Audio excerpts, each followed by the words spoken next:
Hi and welcome to another video from Peacock Archery. I'm Philip Watson and today we're going to look at setting up a second pressure button. So you've followed the advice of your coach and you have bought yourself a spare pressure button.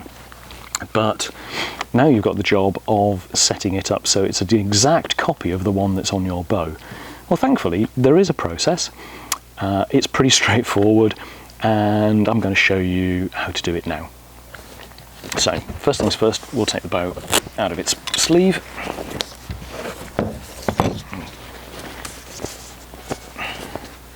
Put the sleeve to one side, don't need that. And we're going to remove the pressure button. It's important at this point that we're sure we know which is our master button and which is the one that we're trying to replicate. So it's worthwhile putting a little dab of paint on it or a mark with a Sharpie or tying a piece of thread around it, whatever it is that you do, just to make sure that you've got which is the master and which is going to be the copy. So for the moment I'm just going to leave that loosely in the bow so I know which one's which. And here is the one that we're going to copy. Now when you buy them, this is a Shibuya DX button, which is very common. It's what most people will buy as their kind of first step up if they haven't got a button to begin with.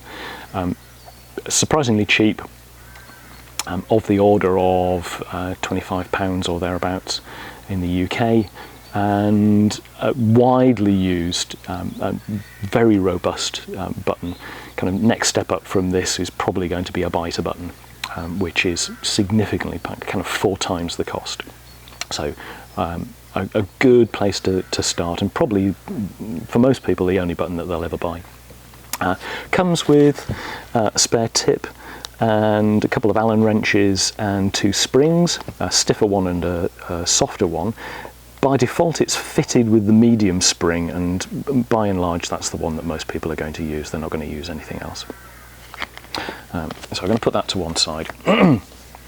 And we need to replicate 2 key things. We need to replicate where this collar is, because that sets our center shot offset. It is determined by how thick the riser is and obviously how wide our arrows are. So we need to make sure that the center shot offset is correct. The other thing that we need to set is the spring tension. So I'll show you the spring tension first. So I'm going to keep the one that we want to replicate, the one that we are replicating, sorry, yeah, the one that we're going to replicate in our left hand, and the one that is our master in my right hand. And so this is the one that we want to copy. And if I put them face to face and now push, hopefully you can see there that this one is moving quicker. It's moving first, this one's moving second, which means that this spring is stiffer than this one, so I need to stiffen this spring up. So we'll get the Allen keys that we need. So we need to loosen the lock nut there. Now I can kind of guess how much we need to turn it to begin with, but just by looking at the number of threads that are exposed. So I'm going to kind of wind that in, and that's a little bit too much. I'll just wind that back out at a fraction. And now I'm going to push them face to face again. I'm just going to see if they move at the same time.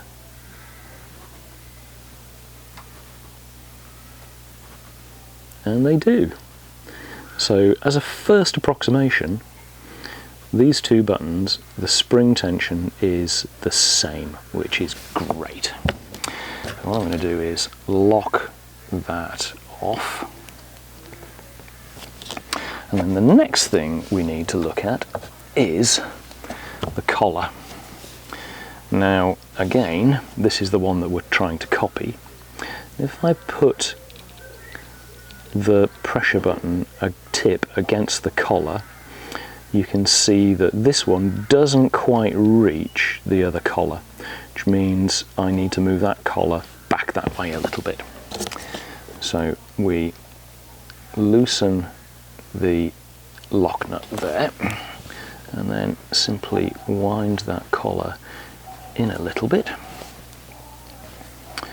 and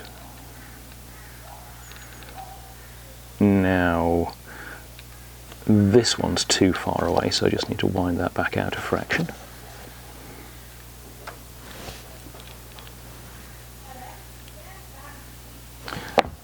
Fraction more.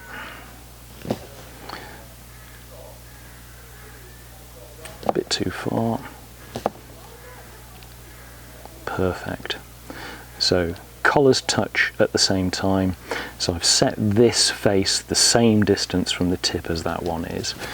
So now I can do that lock nut back up again, put my Allen key back so I don't lose it,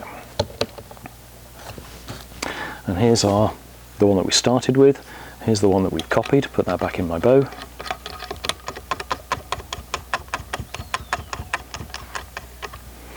So now I can be confident that this pressure button has been set up the same as this. So if anything was to happen to my pressure button in a competition or while I was out of practice, I could simply pull out my spare from its bag, put it in the bow, and I'd know that within a hair's breadth this one would be exactly the same as the one that I'd just taken out. So I'll pop that back in there so we don't lose it. And there we go. Thanks very much for watching, and see you again soon.